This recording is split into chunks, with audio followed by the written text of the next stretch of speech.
Hello, welcome to episode 2 of Tabletop Role-Playing Guys. We're going to discuss some stuff for DMs. If you're a DM, listen away. If you're not a DM, listen away. Just listen to us. I am Ratchet. I'm Roan Farrow. And I'm Moradin. And the goal is to talk about things that DMs need and maybe inspire you just a little bit. All right, guys, pop quiz time. Give me 3 characters. Give me a good character, an evil character, and a neutral character. Ron, start with you. Go. 3 original characters. We have Timolt, the Chaotic Mage.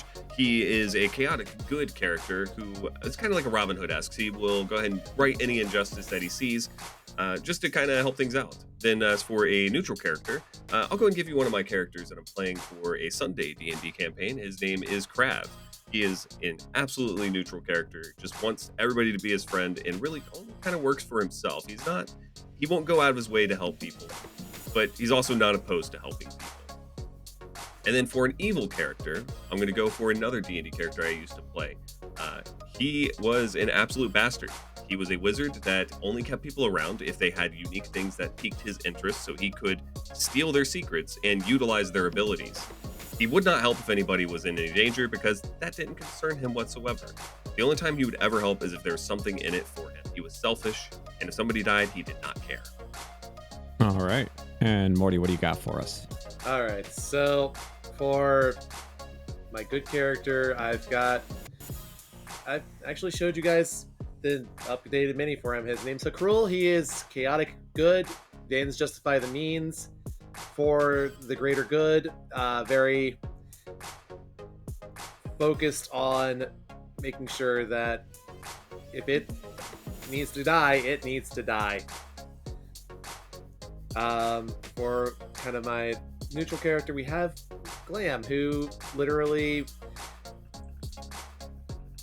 will play both sides if need be to try and make sure that everything works in their favor, but has started leaning more towards, maybe a little more neutral good just because they want to, they're concerned at least about their friends. And then for evil, I've self-named character Moradin, undead warlock / grave domain cleric who just wants to bring down the gods so that they can die. All right. Good answers. I appreciate that you guys really threw in the 9-point grid of alignment. So here's my hottest take of the day. As a DM, that chart is my least favorite thing possibly in the game. I would much rather see any other system used. I do not like it at all, and I feel that it, in many cases, absolutely decimates nuance. Oh yeah, it's definitely hard to be kind of nuanced with that. Not to mention, for a lot of people, when it comes to the chaotic neutral section of the chart, they end up going into chaotic evil real quick because everyone assumes chaotic neutral's lol random. Okay, I can burn down this orphanage and not have any consequences whatsoever. I think what it mainly comes from is a misunderstanding of what the good and evil access of this comes from. Because I believe that there is truly a nuance within this 9-point system. There may be a better system that we could use, but I think this one does serve its purpose. And I think the main misunderstanding is what is good and evil. I think the main thing that needs to be seen on this is that it needs to be a starting point. It's not where your character is going to be going. It is something for them to have a basis of, okay, what's my character's thought process? And then from there you can go and be like, okay, how is this going to affect them? How is this going to affect them? And would they stay in this section of the chart if something changed? Yeah, definitely. I do see your point that the character creation system or character development system in most RPGs does not really expand upon an alignment and how it can grow and change with your character. So I can definitely see that, but I think that's a problem of character development more than it is the actual alignment system itself. Yeah, and I think that it can very much be kind of a duty of an experienced player or an experienced DM to sort of work with players at the table, be they new or not so new, who aren't necessarily the most familiar with building out a more nuanced character and how that can really work out. You know, it's easy, especially with the prevalence of, you know, meme-based media online and just, you know, everything you see on the D&D subreddits or any social media, right? The lawful stupid paladin, or like you were saying, the chaotic neutral that wants to burn down an orphanage. Also, why is it always an orphanage? Why? Every time. Everyone always uses orphanage as your reference. We gotta stop burning down orphanages, guys. I think it's like the worst thing anybody could possibly do. My D&D worlds don't even have orphanages. Like, there are no orphans. My initial rogue character actually wanted to make more orphanages. So wait. You have no orphanage. So like if parents die, does a new one just spawn? Oh, no. The court system just immediately places them into a home. So that's an orphanage. No. They just go to a new home immediately, and if it doesn't work, then they place them directly into another. It's just like enforced foster care. At least in Lascore. Like, Lascore is really rough. Yeah. That place we're making that place worse and worse. They're like, your parents are dead now. Congratulations, these are your new parents. The alignment of that city is 100% neutral evil. Like, I've already talked to Ratchet about some fun stuff in Glam's backstory, so that'll be interesting to see how that plays out too. But so to undigress a little bit here, I think it is. You have to be very careful with sort of allowing players the freedom to expand beyond that, and that's why I personally am a huge fan of just remove the framework entirely, right? I want to say you can be whatever you want to be, and then if you need to quantify it, then move forward with that in time. But there's no, I think, like, set need to say my character wakes up in the morning and he is always evil, because that's not how reality works, in my opinion anyway. I guess some people probably wake up every morning just fresh and evil, but yeah, and I can see where you're getting at with that, though. But this is also for players who tend to like to play a very roleplay heavy RPG.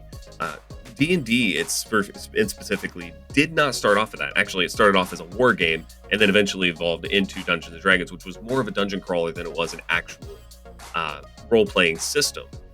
Some players don't like that. Some players like just a simple smash and beat 'em up game, which I think the alignment base really fits that very well, because you can do very unique things with it in gameplay that you can't really do if you have just a muddied system that you're talking about. Yeah, the official original version of Dungeons and Dragons from 1974 had 3 alignments when creating the character: lawful, chaotic, and neutral. That was it. Interesting. I thought good, neutral, and evil would have been actually the beginnings. Yeah, the good and evil aspect were added in 1977. honestly, I even think that I could find preference in lawful and chaotic and neutral,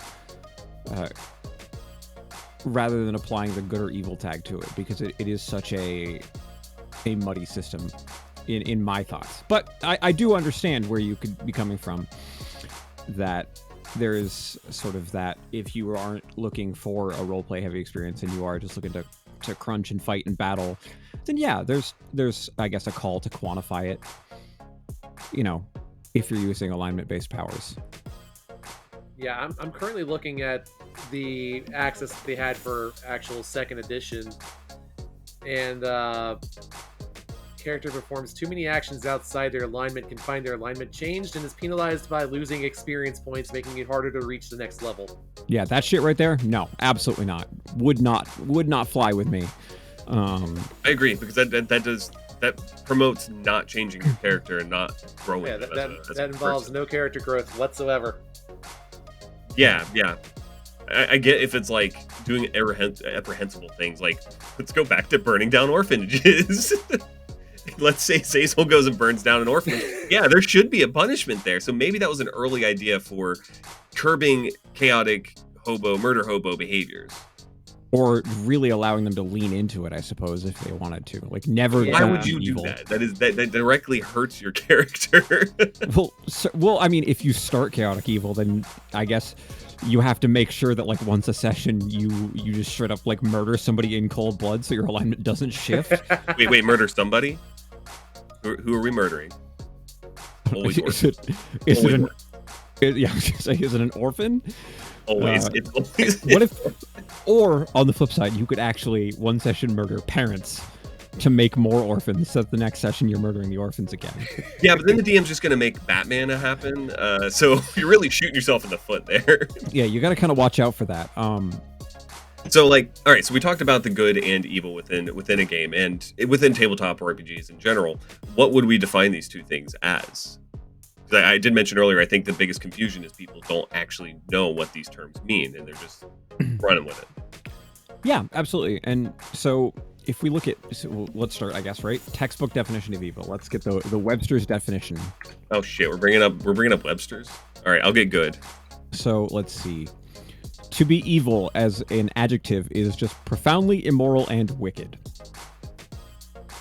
That's a very subjective definition. That is unbelievably subjective, and I think that in reality and in games and in every situation, the idea of good and evil is extremely subjective. Yeah, because I got tattoos. Some people think that's immoral. Oh yeah. So I would be evil in some people's eyes. And that can be a cultural thing too, right? So, however, that is contradicted because the adjective, or sorry, the definition for good is handsome and attractive, and I am both. So I guess I'm neutral.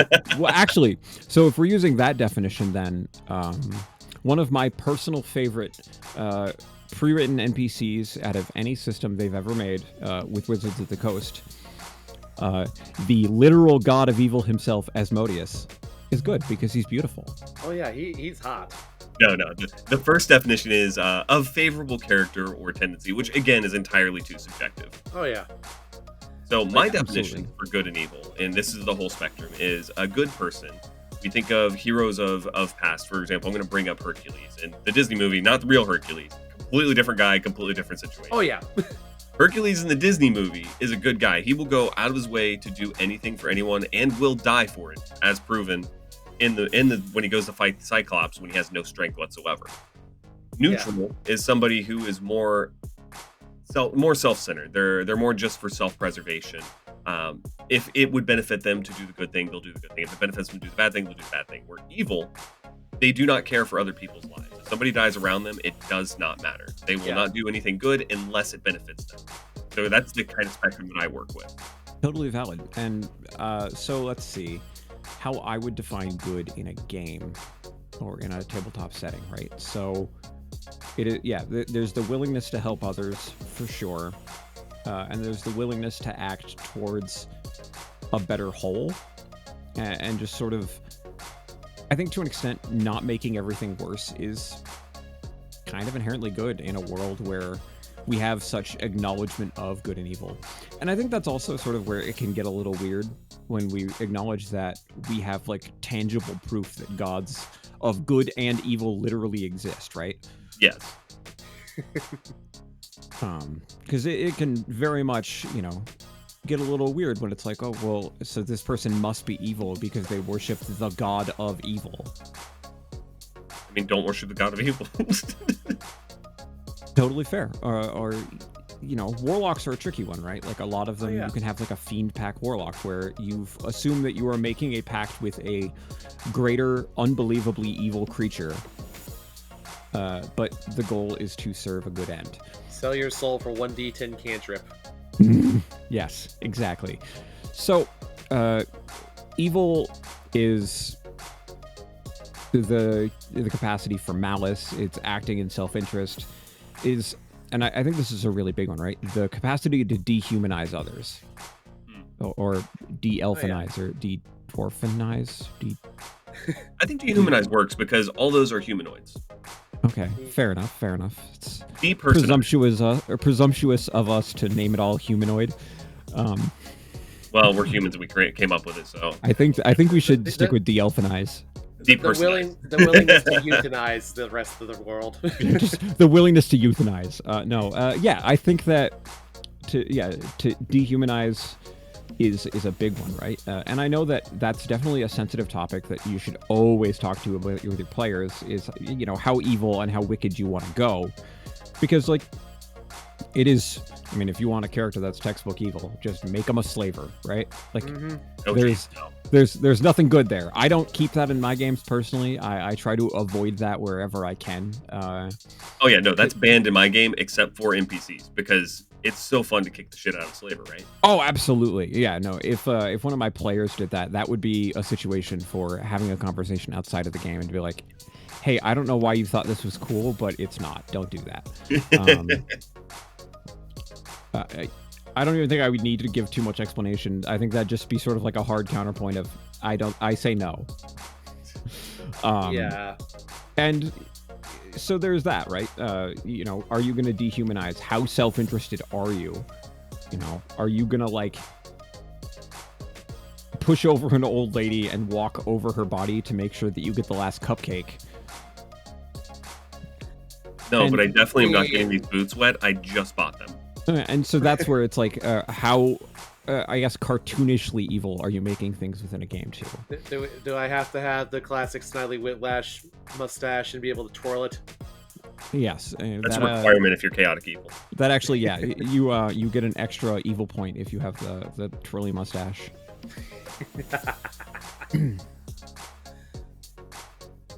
But so, what about you, Morty? What are your definitions for the good and evil spectrum? So for good, I honestly feel like it's somebody that's willing to help out, whether help out kind of the community regardless of their own well-being, I guess. Being able to get out there and, I guess, raise money for this orphanage or some things like that. Rebuild the orphanage after the chaotic evil person burned it down. It's gone. I already burned it down. Whereas for evil, it's definitely very self-centered. But at the same time, I guess if it's somebody who happens to have a greater goal as well, it can really start getting confounded because it's like, so it really depends on how far they're willing to go to make that goal happen, essentially. Like as I said, I had a chaotic good character who the ends justify the means, but there is a point where they will decide, okay, maybe this is a little too much. Whereas the evil person, oh yeah, I will absolutely hold this child hostage or slit their throat if you do not do what I say. So to counterpoint that, if we look at it from a lore perspective, right? So the demons can just make more demons. The abyss just spits more of them out forever, right? Devils come from corrupted souls. So to keep fighting the blood war, they literally need more souls to keep the furnace going. You gotta keep essentially boots on the ground. So are they committing these atrocities because they want to commit atrocities and make more devils, or are they making more devils and committing atrocities because they need to keep the war from being lost? I think it's 6 in one hand, half a dozen in the other. They need these human souls to be corrupted in order to have more devils to continue doing their evil deeds. So I think it's really just we need to take a deeper look into what the devil itself is, where it came from, and why it's there. Because they do spawn from the deity, right? The evil deity. And I suppose that comes down to Asmodeus, and there's pages and pages and pages and pages of lore on Asmo specifically, and I think truthfully he might be my favorite deity that Wizards of the Coast has ever written. I think that there's so much nuance to that character, and there's so much you can do with that. And I think that also, as as a DM, right? This gives us what I think my favorite point of this whole alignment argument and episode is, right? As you said, 6 in one hand, half a dozen in the other, is its framing. You can leave it at that, right? You can say,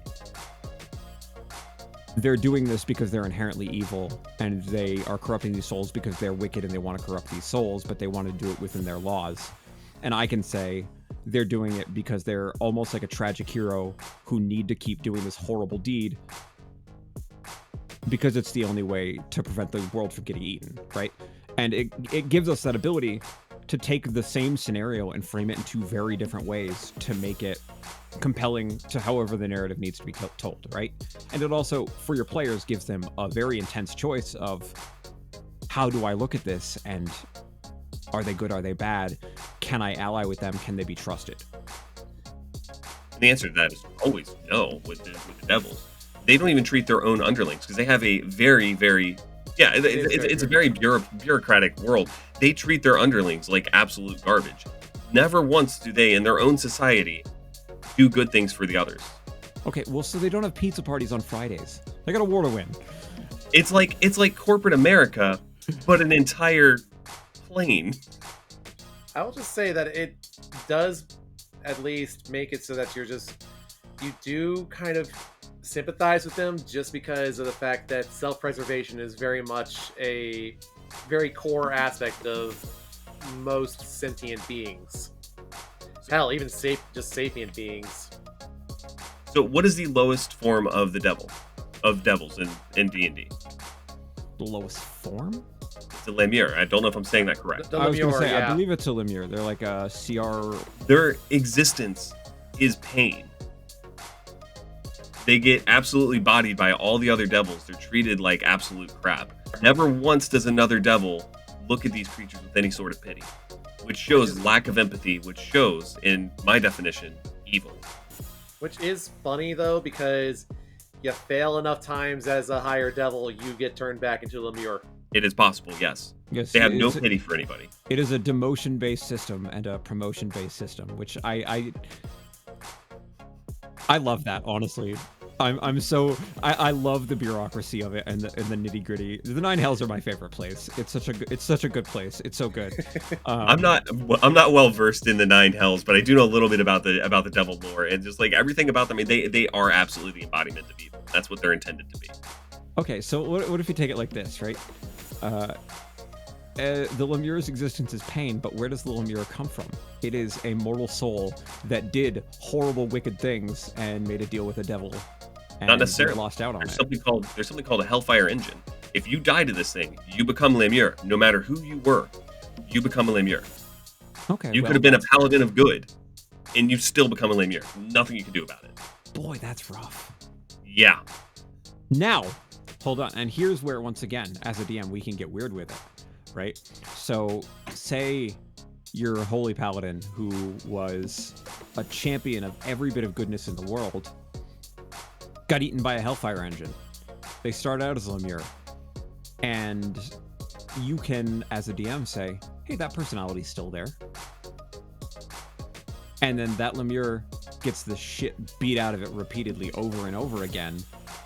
And it learns that it's never going to find its way into a better lot in life until it starts committing some of these atrocities to get promoted.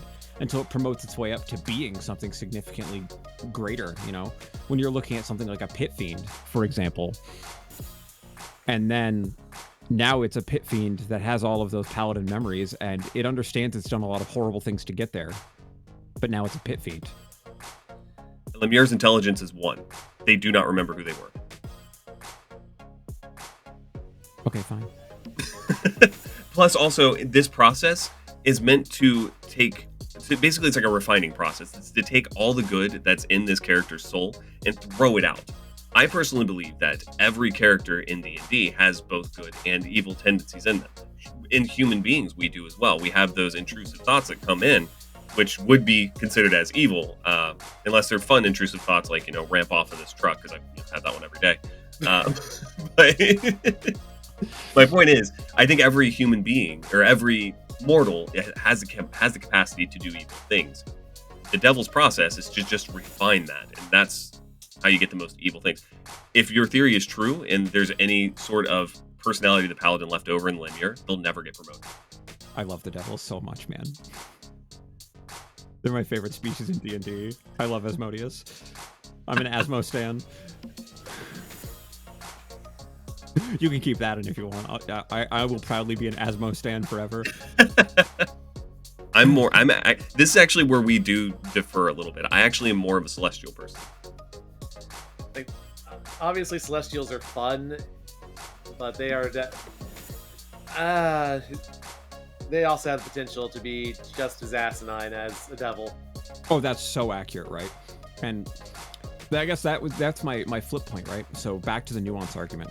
So we take somebody who is a servant of the faith of a god of lawful good, right? And they believe fully to their core that every aspect they are doing is for the good. And paladins are a great example of this, right? Because a paladin is their own battery, and they provide their own oath is their faith, and that is their power. It doesn't actually come from that god. It comes from their own belief in that god and their own belief in themselves and whatever the oath they made is. So say they did. They are devoted entirely to, the lawful god or good god of smiles, rainbows, and sunshine. In service of the god of smiles, rainbows, and sunshine, they come across a village who is firmly in the camp of, frowns, rainy days, and clouds. And they suspect that this village might be preparing for battle, and even if it's not true. And they go through and they just absolutely start bodying people in this village. Are they still good? No, the paladin itself is not good. That is where 3.5 actually kind of did have a point with removing the paladin's powers if they did something that was an atrocity. Say, for example, if they body the entire village, including children. Like, what if they had an orphanage there? What if that orphanage is standing in the way of the god of rainbows, sunshine, and smiles? I do love this discussion, but I also want to pivot us a little bit away from just Dungeons & Dragons specifically, because I think we've been kind of hard focused a little. There's quite a bit going on. We definitely talk about what we know, and I was about to pivot myself. So I was going to say, I think I've got two different examples of alternatives for alignment, and again, I'll just keep saying I'm in favor of just don't include it, whatever, do what you want, get weird with it. But on the flip side, we have a system like Dungeon World, for example, who takes the opposite, right? They offer experience incentive for acting within your alignment per session. So like the AD&D 2nd edition. Yes, similar to that. More of it's like the gentle parenting version of 2nd edition D&D. Yeah, and for theirs, it's all, marked specifically. Good creatures seek to put others before themselves. They ignore danger to aid another. Lead others into righteous battle. Give powers for riches to the greater good. Reveal a dangerous lie. Show mercy. Evil creatures take advantage of someone's trust. Cause suffering for its own sake. Destroy something beautiful. Upset the rightful order. Harm the innocent. And so then you're incentivized to continue doing what you do because of the alignment you chose. I like that, but it could be dangerous as well. Agreed. Oh, yeah.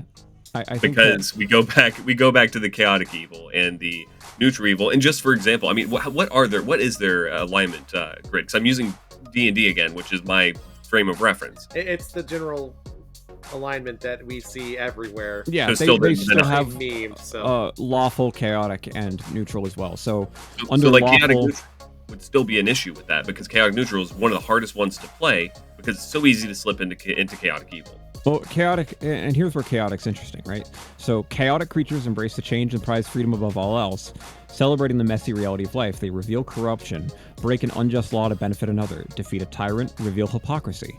So I guess how does that work together, right? So if you're revealing corruption, that almost to me strikes you as more like a good act. It is. That is good. That is chaotic good, what you just described.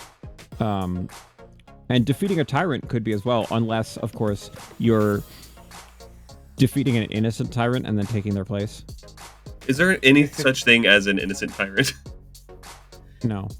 Maybe. Not particularly, although sometimes you have to be a tyrant to be able to move things forward, which is unfortunate. The question is, are you like Russia, or are you more like France when you're defeating this tyrant?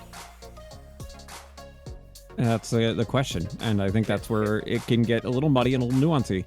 And yeah. so it's where it can be a little weird. I don't know if I would like a system that rewards with XP for how you behave yourself within the game. Yeah, I think that at least within my games and the way I choose to run things, having the ability to use things based on alignment is hard because there's no easy way to quantify it.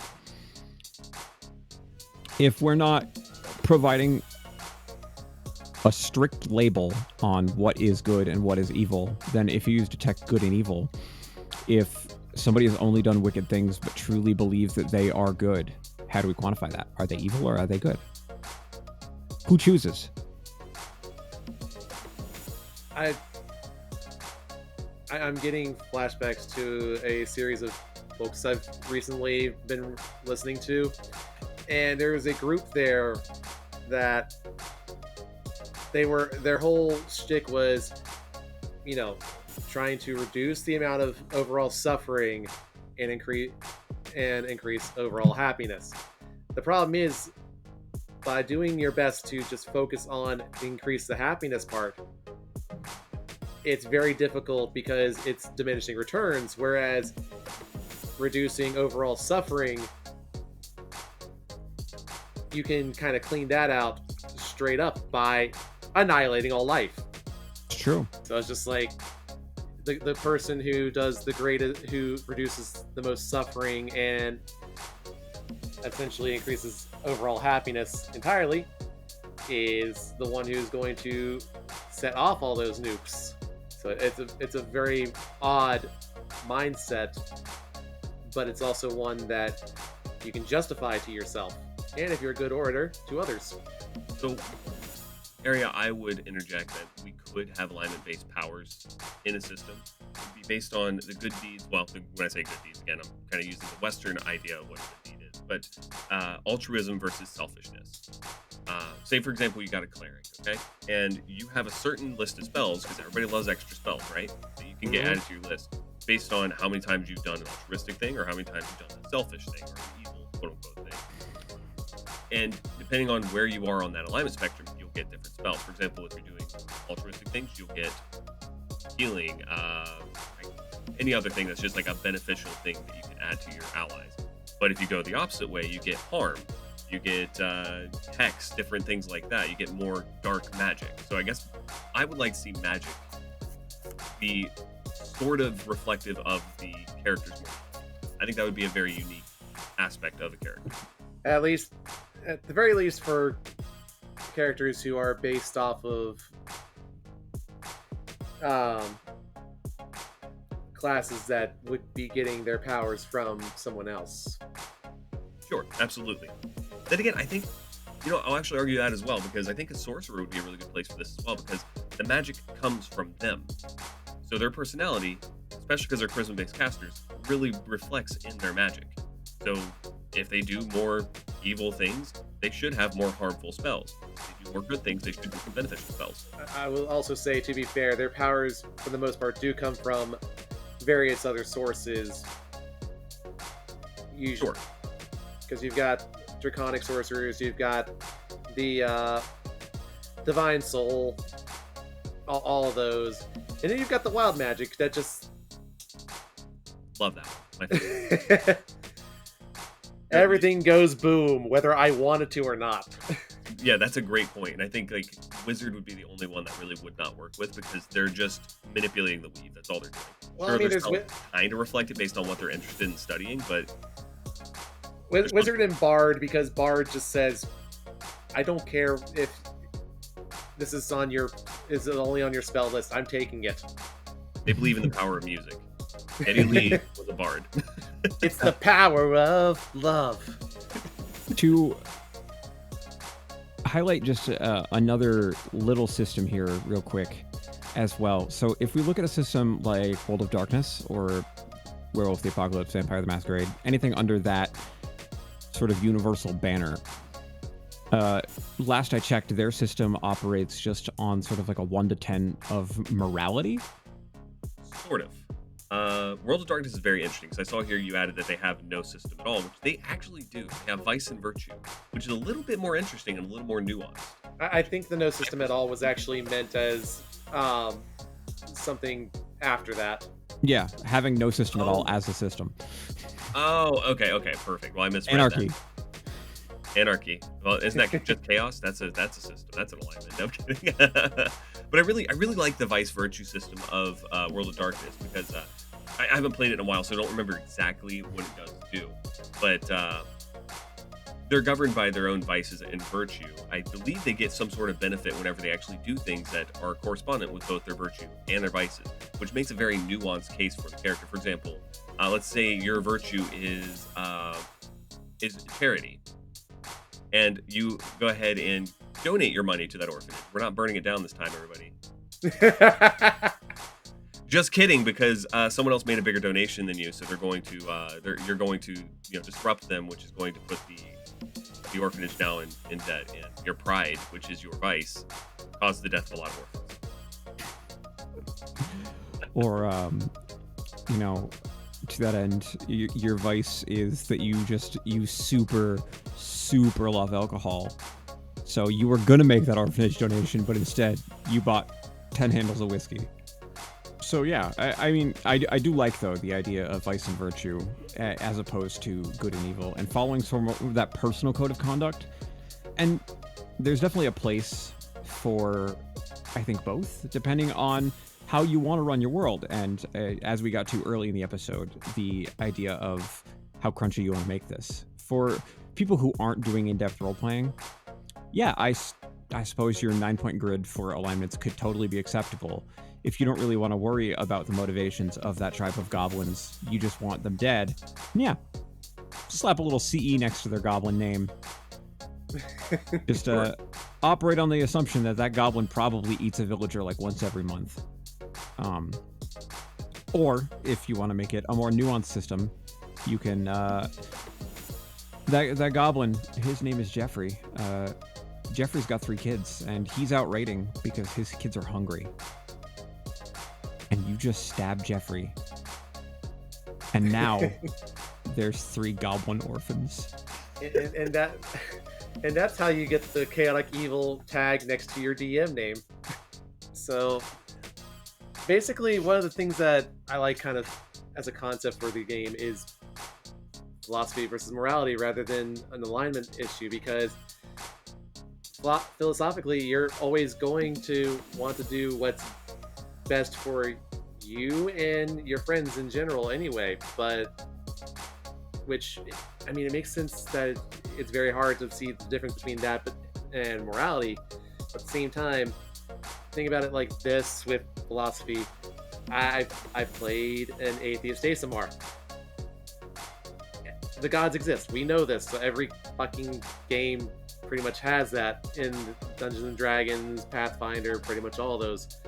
And the way that I played it is they are, yes, the gods exist, but they are, to this character, they are just hyper powerful creatures based around people's belief in them and their servitude to them. Otherwise, they are not all knowing, they're not all powerful. They have limitations. And that is the difference between a god and what these things are.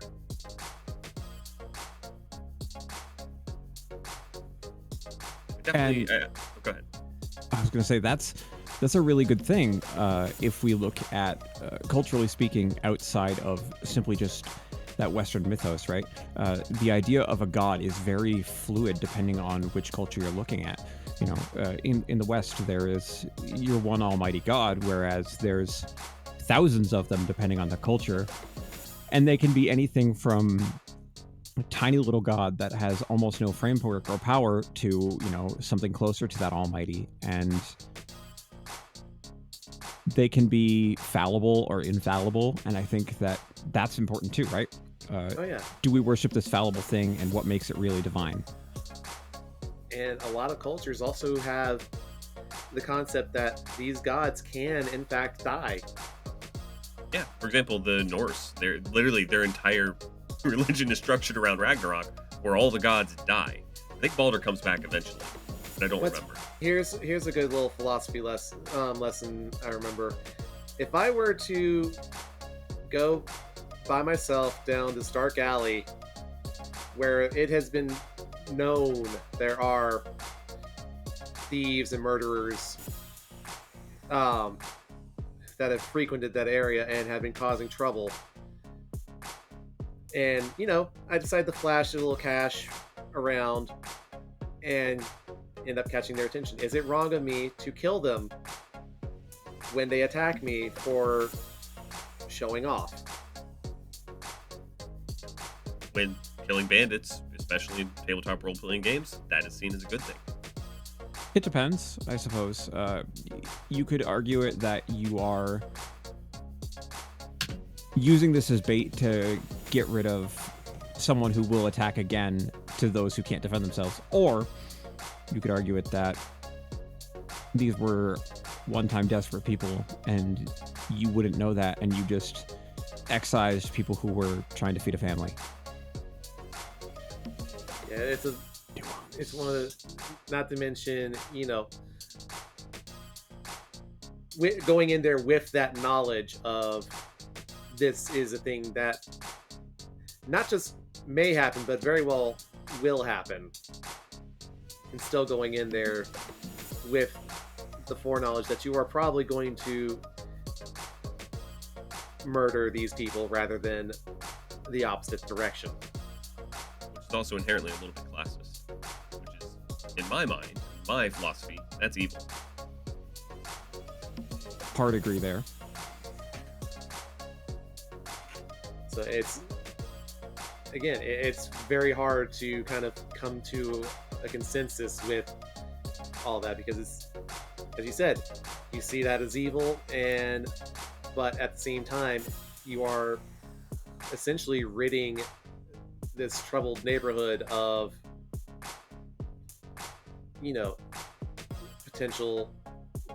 more potential murders and thieves. I think you can apply a philosophical argument to a lot of things with regards to D&D. If you walk into the mouth of a dragon because it was open and the dragon bites down, is the dragon evil? You jump into its mouth. If you walk into its goddamn hoard, you know what you did. All right, everyone. So our homework for you is pick a system of your choice and describe to us how you would run alignment and what the moral implications of burning down an orphanage are.